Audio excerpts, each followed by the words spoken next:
নমস্কাৰ, মই Bishnu Chauriya, astro and vastu consultant. এজন ব্যক্তিৰ ঘৰত আচলতে মই দেখিবলৈ পাইছিলোঁ, মই এটা বাস্তু সন্দৰ্ভত যোৱাত তেওঁৰ ঘৰৰ ডিৰেকশ্যন, এণ্ট্ৰেঞ্চ গোটেইবিলাক বস্তু সঠিকভাৱে আছে বাস্তু অনুযায়ী, কিন্তু তেওঁৰ ঘৰত মানে যথেষ্ট কিছুমান সমস্যা আজি কিছুদিনৰ পৰা বাক্ৰান্তত তেওঁ আছে, যথেষ্ট সমস্যাৰ সন্মুখীন তেওঁ হৈ আছে আজি কিছুদিনৰ পৰা। আৰু মই যেতিয়া নেকি তেওঁৰ গোটেই ঘৰ চালোঁ, গোটেই চাৰিদিশ চালোঁ, ৰুমবিলাক মই চালোঁ, এণ্ট্ৰেঞ্চ পাতি চালোঁ, ডিৰেকশ্যনবিলাক চালোঁ, ঠিকেই আছে। কিছু ক্ষেত্ৰত অলপ ভুল আছে, কিন্তু সেইখিনি ভুলেই আচলতে ইমানখিনি ইম্পেক্ট নকৰে তেওঁৰ যিমানখিনি সমস্যাত ভুগি আছে। লাষ্টত মই আচলতে দেখিলোঁ যে তেওঁৰ ঘৰত আচলতে ড্ৰয়িং ৰুমত আপোনাৰ তলত, টেবুলৰ তলত মই দেখিলোঁ শালিগ্ৰাম আছে। আচলতে মই এইটো বস্তু ক'ব বিচাৰিছোঁ যে শালিগ্ৰাম, শিৱলিং, ত্ৰিশূল এইবিলাক বস্তু ঘৰত ৰখাৰ কিছুমান বিধি নীতি থাকে। গতিকে ৰীতি নীতি, বিধি নিয়ম একো নজনাকৈ বা কাৰোবাক নোসোধাকৈ শিৱলিং, ত্ৰিশূল, শালিগ্ৰাম এইবিলাক বস্তু ঘৰত ৰখাটো আচলতে উচিত নহয়। শালিগ্ৰাম বস্তুটো বহুত নিয়ম নীতি ৰাখিব লাগিব, তেওঁক পূজা দিব লাগিব, সময়ত ধুৱাব লাগিব, ৰেগুলাৰ তুলসী অৰ্পণ কৰিব লাগিব, গংগাজলেৰে ধুৱাব লাগিব। আৰু ত্ৰিশূল হওক বা শিৱলিং হওক ৰখাৰ কিছুমান নিয়ম থাকে, কিছুমান চাইজ থাকে শিৱলিংগৰ। গতিকে সেইবিলাক বস্তু নজনাকৈ যদি যেনেকৈ তেনেকৈ ঘৰত ৰখা হয় আচলতে সেইটো উচিত কথা নহয়। আৰু এইবিলাক বস্তু আচলতে কি হয়, যেনেকুৱা শালিগ্ৰাম হওক তেনেকুৱা ধৰণৰ কিছুমান আমাৰ যিবিলাক নেকি বস্তু আছে, সেই তেনেকুৱা ধৰণৰ বস্তুবিলাক আচলতে আমি ড্ৰয়িং ৰুমত মানুহে দেখাকৈ ৰখাটো উচিত কথা নহয়।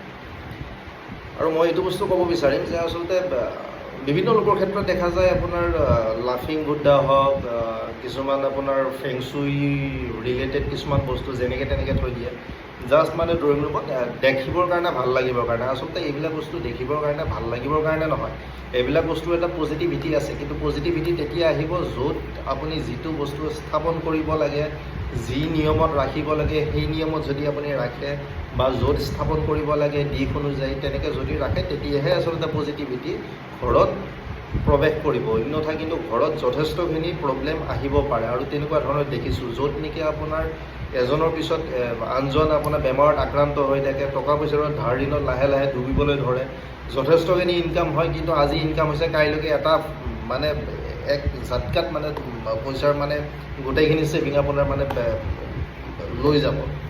গতিকে তেনেকুৱা ধৰণৰ কিছুমান যথেষ্টখিনি আপোনাৰ সমস্যাই দেখাই দিব পাৰে। গতিকে চব বস্তু আপুনি ফেংচুই জাতীয় হওক বা যিকোনো ধৰ্মীয় কিছুমান বস্তু যেনেকৈ তেনেকৈ ঘৰত ৰখাটো উচিত নহয়, যিকোনো দিশত ৰখাটো উচিত নহয়।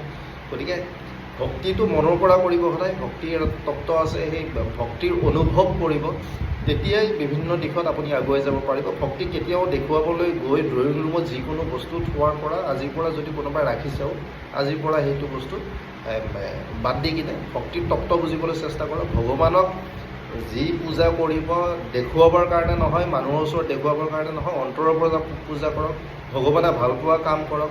ভগৱানে ভাল পোৱা কিছুমান ভগৱানৰ আদৰ্শ 100% ল'ব নোৱাৰিলেও 0.something হ'লেও অকণমান ল'বৰ কাৰণে চেষ্টা কৰক, য'ত নেকি ভগৱানে অকণমান ভাল পায়, আমাকো আশীৰ্বাদ দি কিনে।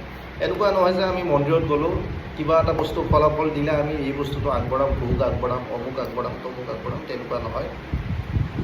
এইটো খুবেই বেয়া। মই কিছুমান মোৰ ওচৰত ক্লাইণ্ট আহে যে তেওঁলোকে কয় যে এনেকুৱা দাদা এনেকুৱা ধৰণৰ ভাবিছিলোঁ কিবা এটা দিম বুলি, কিন্তু সেই সময়তো ৰিজাল্ট পোৱা নগ'ল। আচলতে সেইটো কাৰণে হ'ব পাৰে নেকি, সেই ৰিজাল্টটো পোৱা নগ'ল কাৰণে আচলতে তেওঁ নগ'ল, বা তেওঁ এটা যিটো বস্তু মনত ভাবিছিলে কিবা এটা কৰিম বুলি, সেই বস্তুটো তেওঁ নকৰিলে। গতিকে তেনেকুৱা ধৰণৰ আচলতে নহয়। ভগৱানক কেতিয়াও নিজৰ স্বাৰ্থৰ কাৰণে পূজা নকৰিব। যদি তেনেকুৱা কৰে আচলতে ভগৱানৰ আশীৰ্বাদ বহুত দূৰৰে কথা, জীৱনত বহুত ভয়ংকৰ পৰিস্থিতিত পৰিব। ভগৱানক ভাল পাবৰ কাৰণে মনৰ পৰা পূজা কৰিবৰ কাৰণে চেষ্টা কৰক, তেতিয়াহে আপোনাকো ভগৱানে ভাল কৰিব। আৰু এইটো কথা মনত ৰাখিব, ভগৱানৰ এনাৰ্জি যদি আপুনি অনুভৱ কৰিব নোৱাৰে, আপুনি ভগৱানৰ ওচৰ গৈ পোৱাই নাই, বা ভগৱানৰ যিটো ভক্তিৰ অনুভৱ আপুনি পোৱাই নাই। যেতিয়া আপুনি ভক্তিৰ অনুভৱ পাব, ভগৱানৰ সেই এনাৰ্জি আপুনি লাহে লাহে লাহে আপুনি নিজে উপলব্ধি কৰিবৰ কাৰণে চেষ্টা কৰিব। আৰু তেতিয়া দেখিব আপোনাৰ যিমানেই আপোনাৰ মানে সংকটজনক পৰিস্থিতি নাহক কিয়, যিমানেই আপোনাৰ কঠিন পৰিস্থিতি নাহক কিয়, যিমান ডাঙৰে আপোনাৰ ওচৰত শত্ৰু মানে প্ৰকট নহওক কিয়, আপুনি গম নাপাব কোনটো ৰাস্তাৰে আপোনাৰ ঈশ্বৰৰ লগত কেনেকৈ আপোনাৰ কোন মানুহে আপোনাক সহায় কৰিলে আপুনি নিজেই উপলব্ধি নকৰিব, আপুনি নিজেই গমেই নাপাব আপুনি কেনেকৈ আপুনি সেই সংকটৰ পৰা আপুনি বাচি আহিলে। গতিকে আজিৰ পৰা ভগৱানক আচলতে পূজা কৰাটো দেখনীয়াৰ পৰা দূৰত থাকি কিনে মনৰ পৰা পূজা কৰিব লাগিব।